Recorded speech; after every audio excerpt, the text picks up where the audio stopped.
little box, right? I call this, I've given it a name. I'm now calling my box, I'm calling it the portal to Unrefuted Biblical Exegesis.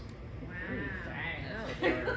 That's like 3 bumper stickers. I know, right? But it sounds a whole lot better than the box. It's the portal.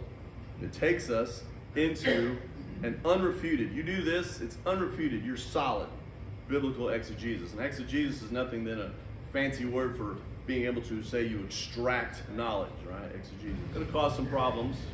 When you and that's what I'm talking about. When you go straight from the Bible to us, you can make some serious mistakes. Now, what we have to do, though, is we have to kind of follow this pattern, right? We need to start with them back then. We have to pay attention to what was being said to those people back then, right? This gospel, this book is 2,000 years old, y'all. It's ancient.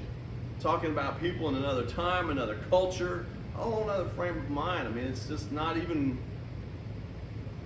there are some truths to humans, and we don't really change much over the years, but it's a completely different time frame, right? So once we've studied that a little bit, we've kind of understood that process, then we can kind of move on a little further and go over here, and then we can begin to interpret and do some work and understand, okay, how does that fit into who Christ is? What do I know and what do I understand about just the theology of who God is and what we believe in sin and Jesus Christ, right?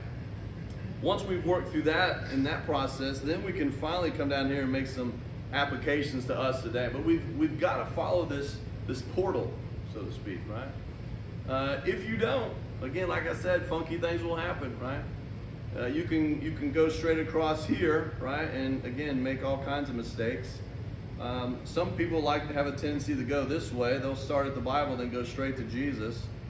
That's still going to cause problems, because if you're not really paying attention to who it was written to and why, and you go straight to Jesus, you're missing the whole grace, or you're missing the context of it, and that can really cause problems.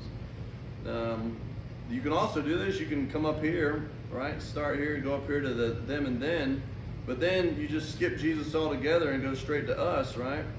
Well, when you do that, now you're just getting in. You really have a tendency to get into legalism, right? Well, this is what happened then. You know, he's walking around opening blind eyes. Greater is he who lives in me than he who's in the world. So I'm going to walk around. I'm going to open blind eyes. Come here, blind man. I want to make you see, right? Right? We can get kind of funky with it. So there's a process that we have to go through when we study the scriptures, guys.